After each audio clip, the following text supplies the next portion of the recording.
Welcome back. This is Daybreak, and thank you for staying with us. The hashtag on X is Daybreak. The SMS code is 22422 at Citizen TV Kenya and at Ayub Abdikadir. All together, different conversation here. And this coming against the backdrop of the world marking World Environment Day 2024, which was hosted in Saudi Arabia and themed around ecosystem restoration, with sub-themes around land restoration, resilience building, tree planting exercise, deforestation, and the constant awareness that need to be created. And one player taking part and being part of the process here at home is Safaricom PLC. And with me in studio is Karen Basia. She is the Sustainable Business Social Impact, the foundations at Safaricom PLC. Good morning, Karen. Good morning. Lovely to have you. And good to be with you here in studio today to discuss this very important subject matter. And first, give us your scope of why yesterday was a very important day, and of course going forward, why it will be important for you to focus on matters environment now as an organization. Yes. So yesterday was the World Environment Day. Yeah. And in the World Environment Day, we were looking at our lands, our future. That is one of the rallying calls that came from it. And from this rallying call, we realized that if you read the United Nations Convention to Combat Desertification, they say that 40% of the planet is degraded, directly affecting half of the world's population, and the number and duration of droughts will increase. Yeah. If you look at the IGAD report on the other hand, the IGAD report talks about more floods and droughts. So we're going to have a situation of floods and droughts. And how do we do this? Then this calls for the urgent attention to address the floods and the droughts that are affecting us and affecting a quarter of the world's population. And it is projected by 2050 it will get worse. So as a responsible business, how do you respond to these global challenges? By thinking globally and acting locally. And that's how Safaricom decided we cannot sit back when this is happening around us. We have a business to run, and that's why we want to restore our lands, build drought resilience, and combat desertification. And given, we'll talk about the specific areas that you're focusing on. Given that you have mentioned organizations which are very key as well, like IGAD climate predictions, the Kenya Met Department, and the global organizations, is it then that you are taking in these patterns that they normally predict will happen, and then thereafter you work on them? And what were your previous actionable areas that you have tackled from the collaborations that you have had with partners like IGAD and others? So with these collaborations, they help us get to know the state of the environment, the state of climate. So when we get this information, we start preparing for early warning systems. There are many more players in this space, by the way. So we have Kenya Red Cross, we have the government, we have the disaster response unit. So then we start preparing for any of this that might happen. So if you remember a while back, the government had the drought committee, right? The drought response committee. This was also as a result of all this information that we had. And now this committee has been turned into the disaster management committee, which is chaired by Peter Ndegwa. So we use this information. We do early warning systems to the communities. So if you saw when it was raining heavily, Safaricom, in partnership with Kenya Red Cross, we sent out messages to alert people to move to higher ground for flooding. Okay. Yes. And let's now talk about the question of land restoration, which was one of the major areas that the world had talked about yesterday in the convention done in Saudi Arabia and spearheaded by the United Nations Environmental Program and the government of the Kingdom of Saudi Arabia. How then are you packaging that message back at home, beyond the convention which happened abroad, for the commoner back at home here to understand that message around land restoration, and what are the deliverables that you're looking into from that? Yeah, so from such a message and the messages we've been getting from 2017, Safaricom made a commitment to be a net zero emitting company. Yeah. Over and above that, we decided we are going to have a 5 million tree growing, and I say growing as opposed to planting, tree growing initiative. So we've identified forests across the country where we are working with communities to grow the trees. And at that point, we sensitize the communities on the importance of ensuring that these trees grow. And if you look at the mountain ecosystems where we've conserved, when landslides happened, nothing happened to those ecosystems because the trees hold the soil and the vegetation together, so it cannot move. So we do sensitize and create awareness to the communities. We do look for partners who can help pass the message to the communities too. So partners like the community forest associations that we work with to show the communities the importance of conserving and preserving their ecosystems. So we break it down to the community level with tangible actions like tree growing. So yesterday being World Environment Day, our team was out there growing the trees with the communities in partnership with banks like ABSA. We've done that in Kinale. We've partnered with DTB Bank, Pavicon, community forest associations, KFS. So it's a whole ecosystem of people helping break the message down to the community level. And I do understand you have a framework of collaboration with the Kenya Forest Service. Tell us more about it in the context of KFS also being at the forefront of the tree growing exercise that the government also is spearheading of the 15 billion trees that we need to achieve. And how is your framework of collaboration working? I mean, and how does that tie up with your vision as an organization? All right, so let me start with the vision. Safaricom's vision is to be a purpose-led technology company by 2025, and we've projected that vision into 2030, where we want to be Africa's leading purpose-led technology company. We cannot have purpose without planet. So within our purpose strategy, we have planet as a pillar. And within the planet pillar, we want to do energy efficiency, we want to solarize 5,000 sites, and we have looked at the Science-Based Target Initiative, we've worked with them, and they've mapped out to us a journey up to 2050. And we realize that there'll be some things we might not be able to offset with all these initiatives in the business. So what we agreed to do is grow the 5 million trees. So we wanted to do them in public forests for public good. And that's why we partnered with KFS. We have a collaborative framework. KFS is the one charged with protection of forests. Our constitution talks about a 10% cover. And so we had to work with KFS to identify the degraded forests that we can help restore in partnership with them. So our collaborative framework gives us opportunity to restore degraded forests in these public forests, monitor and track these activities, the restoration. It gives us opportunities to develop technologies that can be used by KFS and ourselves to track what we are doing, and then support forest-dependent communities, which is very, very critical through nature-based livelihood improvement initiatives. And above that, we can't do anything else within the tree-growing framework and collaboration. I do understand that the 2023 Sustainable Business Report shows that you have planted 1.5 million trees.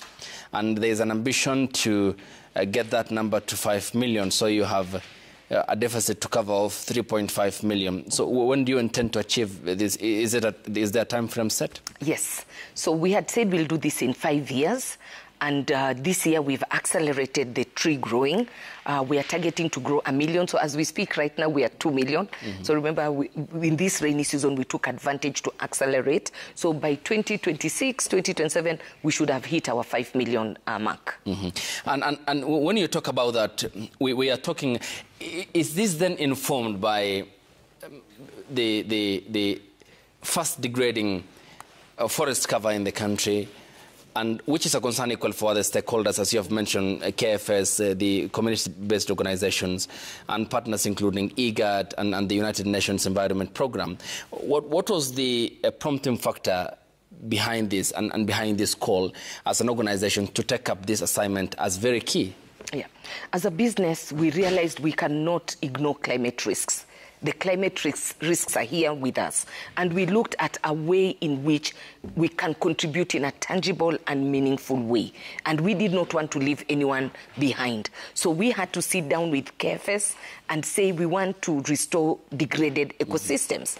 And the beauty is the government already had an ambitious plan of growing these trees. So we just aligned ourselves to the government plan of growing the 15 billion trees by our contribution of 5 million. But before that, Safaricom, from its history, has always been an active participant in restoration activities. Yeah. We did work with Rhino Arc to restore Maweburu, fencing, restoring and improving the livelihoods of the community forest users. So the people who were already in that community, we gave them livelihood, they continue doing their beekeeping and that kind of thing. So it's something that as a business we realize that we cannot sit back when we have this moral obligation to do this for the country and for the future generations. And when we talk about this, how does then, as an entity, continue with the expansion of your partnerships with regards to other parties and in the contribution towards the goal of achieving the 30% forest cover? For now, I think we are at around 12%. Yeah. Definitely that gap needs a lot of collaboration efforts between you and the other partners. Mm-hmm. And do you foresee that as achievable? Is it possible? And how much do you think you can contribute to that basket of achieving the 30% forest cover? I think it is very achievable. And this is a thing that no one entity or one institution can achieve on their own. And that's why the various partners are on the table, yeah, and now being spearheaded by the Ministry of Environment and the Forestry Services, the PS of Forestry. And that's why I'm very happy when I see many people don't like the free day to go grow the trees. But to me, I think this shows that the country has taken this agenda very, very seriously. And we are all rallying everyone because no one person can achieve this. We all need to come in, support, partner, and then be accountable. When I say these are my 5 million trees, mm-hmm, I should be able to show you Onti Lily Forest. We've planted Onti Lily, Kakamega, South Marmanet, in Meru, Elgeyo Marakwet, across the country. I'm in 11 different forests and working hand in hand with KFS and the communities to ensure that our trees survive. And where you work with the community and partners, yeah, then you achieve 85 to 90% yeah, survival rate. We have talked more about the partners here, but talk to me then about your level of engagement and partnerships with the indigenous communities, because they're very key. They preserve these trees, yeah, and they need certain level of communication because they are there. They're in close proximity to this forest. They have, mm-hmm, taken care of it for many years. Some whose grandfathers are also buried in there, yeah, especially for a story that we covered here in the county of Kajiado. Yeah. What's your level of engagement specifically for such persons? So for the indigenous communities, we don't grow any trees or any nurseries. We come in, they know what tree species existed in those forests. So we facilitate them. Yeah. We give them money with the guidance of KFS. Then they develop the tree nurseries. Then we get into a shamba system sort of agreement, mm-hmm, where we say, this is your plot, you're going to grow the trees. When they thrive to 90% or 95% survival rate, then we move you to the next and the next. So the indigenous communities do grow the trees for us. So we give the money. The money never goes to KFS. We pay the community for the tree nurseries and for growing the trees and taking care of the trees until they can survive on their own. So it's a case of an aspect of autonomy for them, yes, and independence to take care, yes, of what they have been taking care of for a very long time. Yes. And how much of an impact has that had in terms of them now listening to you? I mean, there must be an aspect of course, hospitality. Yes. And to be seen as a partner who helps them achieve that, and they do it in their own way in terms of having a better understanding of a given specific geography. Mm-hmm. So how much has been the impact in terms of your assessment and observations with regards, yes, to the autonomy you have given such communities? What I have seen come out of the communities, remember we've done this for many years, so we are just scaling. What I have seen in levels of autonomy is improved livelihoods. If you go to that area, the communities are thriving because they have money circulating from the trees. They now appreciate the forests even more, mm-hmm, as natural capital for them because they can see the money. And when the project and the trees survive, we've educated the communities to know the carbon offsets will be to them. Ours will never sell the offsets for ourselves. These are going back to the communities and the government. So the communities now feel part and parcel of the process. They know we are here. Actually, nowadays, some communities do write to us, yeah, and say, we have this forest, please join us in restoring it. Because word goes round. Like when we finished, I think it was one of the ones here in Kiambu, not Kinale. The next community organization called us. That's why we moved to Kinale.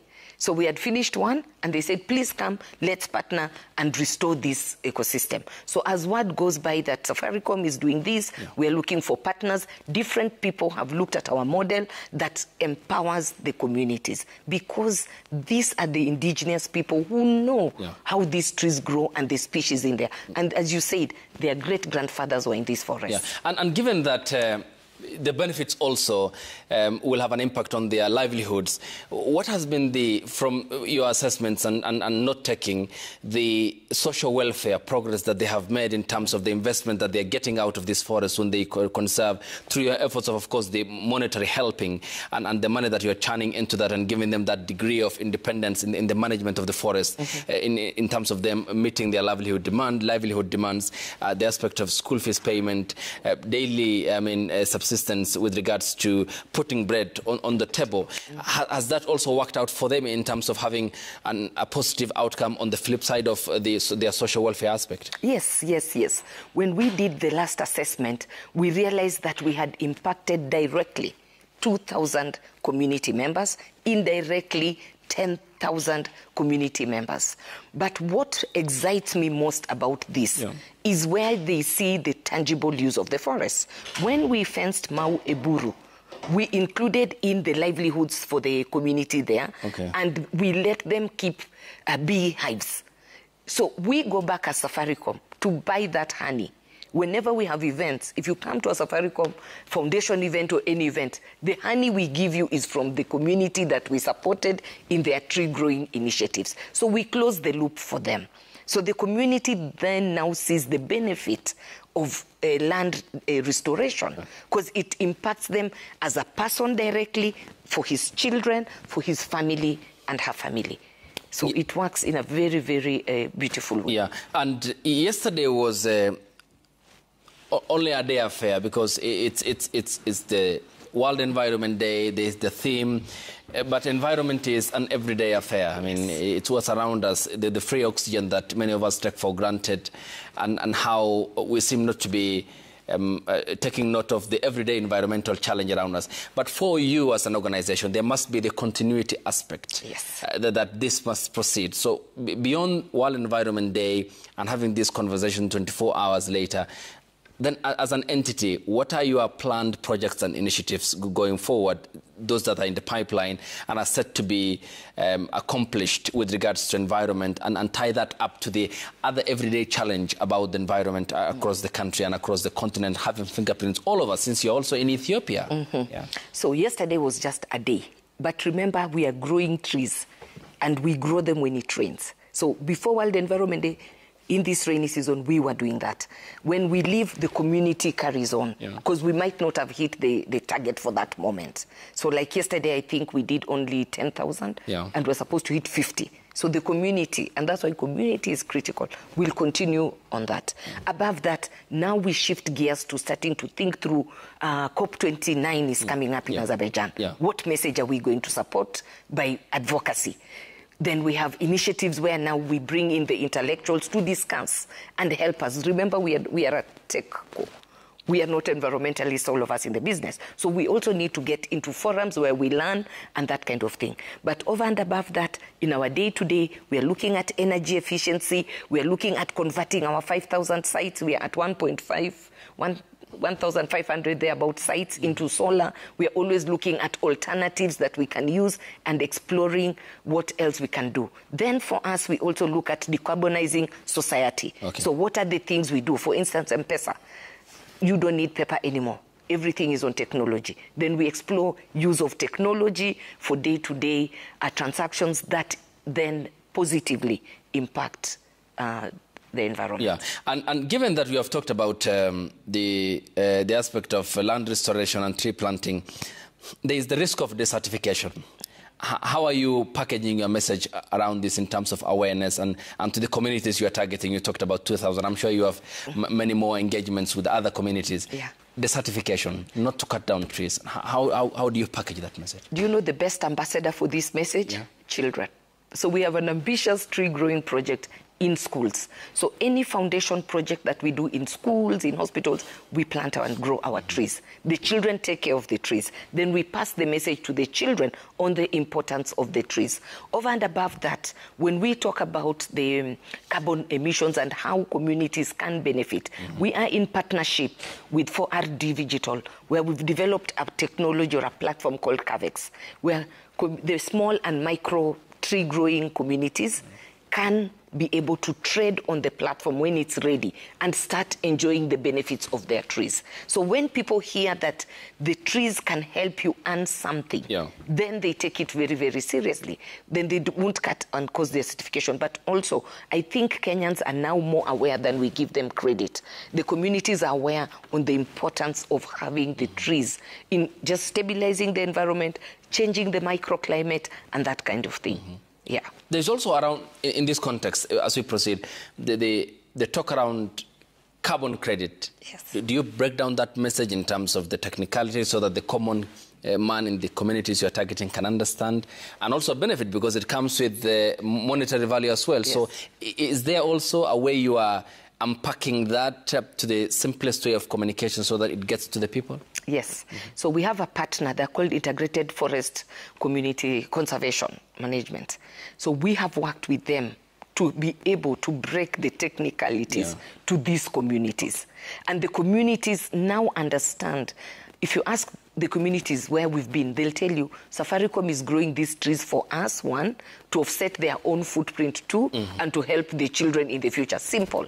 And then they know at some point when the trees get to 10 years, they can start earning something from the trees. So for them, they're looking at their long-term livelihoods. And we do break the message down to tell them that even if you guys can combine somewhere and do your trees, when the platforms are ready, you can sell the carbon, your offsets. People can buy offsets from you in the voluntary carbon markets. So we are also breaking down those messages and creating awareness and education at the community and grassroots levels. And the community forest associations are very well organized, by the way. These are a group of community members who come together, recognized by KFS, also trained by KFS. So they even have a forest station manager working with them. So over and above us being the ones talking about these things, KFS keeps on educating the community forest associations and communities on why we need to conserve our forests, why we need to restore the degraded lands, and what benefit it is to them. Okay. Let's not talk about also the other sub-theme of the event that happened yesterday, and which is of interest to you, which is on resilience building. Sorry. We have different geography in terms of our landscape as a country. We have the arid and semi-arid lands, which has the lion's share of the country's landmass, and then there is the agrarian lands that largely is accommodative of agriculture. We have seen the devastating effects of drought across the 10 counties that fall within the arid and semi-arid lands. How then do you build resilience of communities there? Because after the floods, the predictions by the UN is that will be the drought session, and we know the consequences. So how do you plan for your resilience building, reach out to these communities, and also equally enhance your cooperation and level of engagements with them? Yeah. So under resilience building, remember the president did gazette the drought committee. And what they did, so Peter, my CEO, chaired the committee, and it had many other CEOs in it. They raised money, and the money was to cushion the communities. So we did not just give food. We went a step further. We looked at boreholes, water pans, which ones can we restore, and that kind of thing. So we knew for drought resilience, we first need water. Communities need access to water points. So we went and rehabilitated the boreholes. I just can't remember the figure, but it was over 300 boreholes across the country. Then we have piloted a small project where around the borehole, we've grown trees, we've done small kitchen farms and the likes to test this model.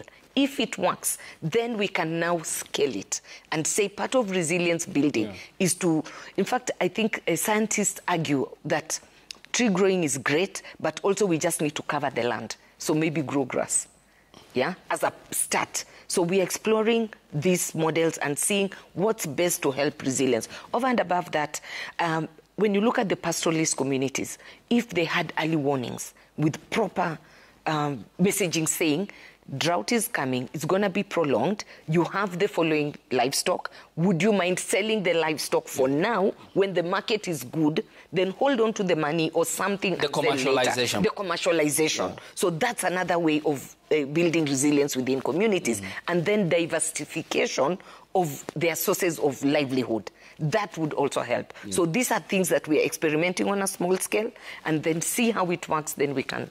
Because it's really bad that every other season after a beautiful rain, there's drought. Yeah. So working with county governments, also working with the government and other partners, is to say, how do we help one community stabilize? In the past, in Kindango, M-Pesa Foundation with other partners did rehabilitate a dam, the Nyalani Dam.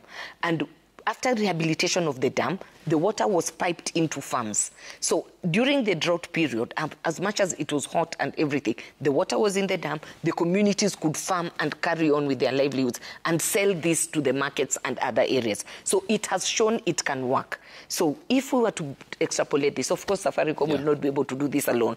This needs to be national anchored and county anchored projects for resilience of communities. And one key aspect, I've observed this during my coverage of the drought, is the cash transfer program. And you talked about M-Pesa.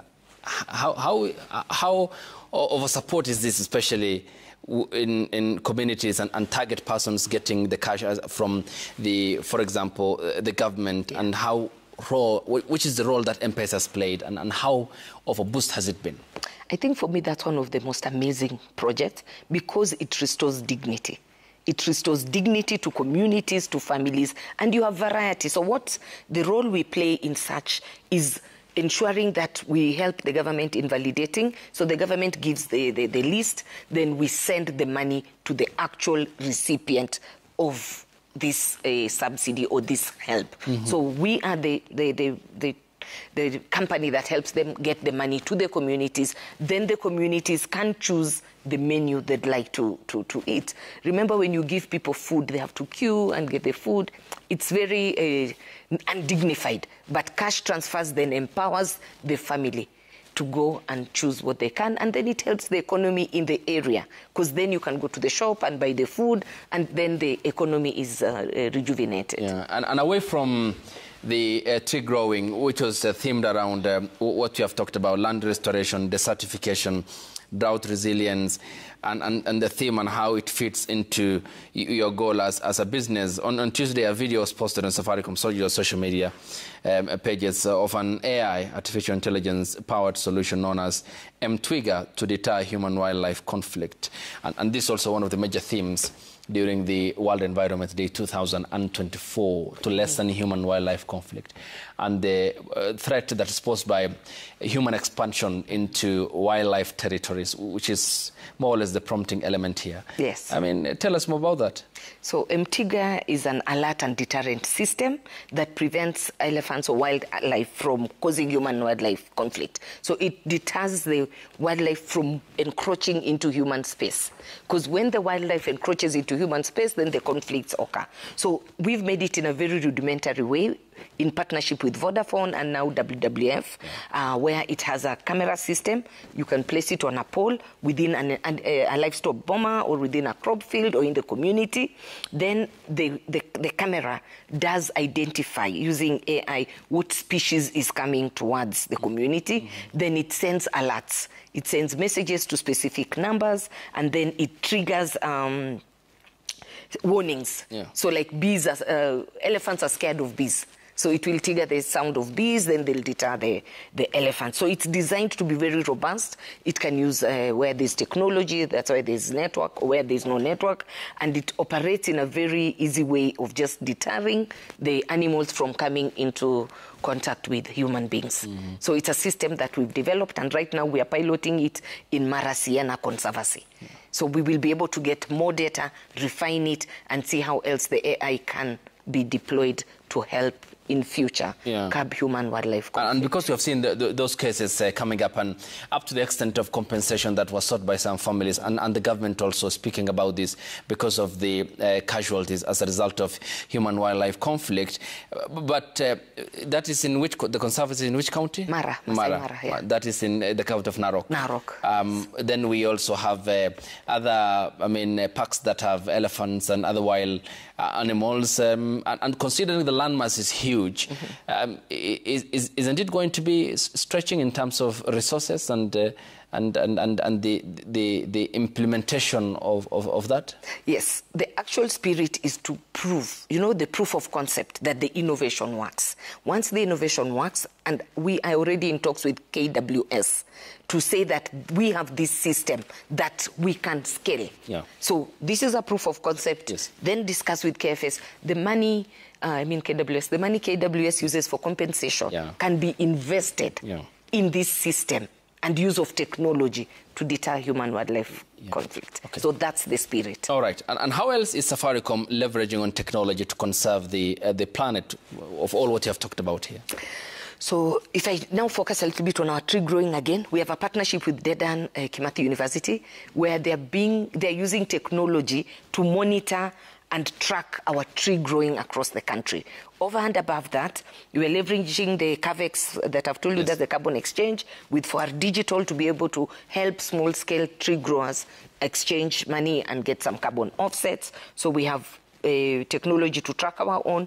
We have technology with CAVEX. We are also working with the Jazamiti app from the ministry to be able to track the tree growing, but we also have our own app, and we're looking at integrating AI and IoT and machine to machine so that when I'm at my desk, I can see what the team is doing and what the community is doing, who's farming, how the trees are growing. So those are some of the things we are doing, applying technology for environment. But AI surely will be a game changer. The incorporation of technology in the conservation of environment. Yes. And in terms of the outreach then, of course, the penetration of internet is an important factor, electricity connectivity, the literacy levels of the Kenyan people largely.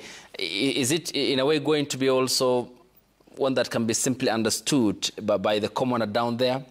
Yes, we are trying to make technology as simple as possible. Remember the one I've described for you for human-wildlife conflict? Yeah. Very simple. Yes. In some areas, we are trying to see how else can we use this. Yeah. For instance, do you know that Safaricom, in partnership with UNEP, we had put on our masts air quality monitoring sensors in the city? So we also had an application that you could see how is the air here. So we are trying to make the technology simple for the mwananchi and also making it usable for those scientists who want to collect data back end. Okay. What are your final comments? I think for me, I just want to reiterate that we need to think globally and act locally. So for long I thought this was said by Wangari Maathai, but as I was researching I realized everyone claims it. So this is our land and this is our future. Let's do this for future generations. You might grow the tree now that you'll never sit under, but the generation that will sit under that tree will be grateful. If Wangari Maathai had not fought for the green spaces in the city, we would not have these spaces today. So we need to protect the spaces and expand the spaces for future generations. And the spaces are becoming important. I had this conversation yesterday here while the world had marked the Environment Day in Saudi Arabia, and today here we are talking about environment. Karen Basia, thank you for your time. She is the Sustainable Business, Social Impact and the Foundations at Safaricom PLC, talking to us here about land restoration, resilience building, tree plantation. That is the exercise the government is equally undertaking, and how they are also a party to that process, and the threat of desertification, and the target, which is very ambitious, of have the 3.5 million trees that they are set to accomplish. Thank you so much for your time. Thank you. Thanks to you too for watching the broadcast, and making your feedback come in here on the short code 222222 at Citizen TV Kenya and at Ayub Abdikadir. Thank you for watching. We'll see you tomorrow morning here on Daybreak. Till then, good morning.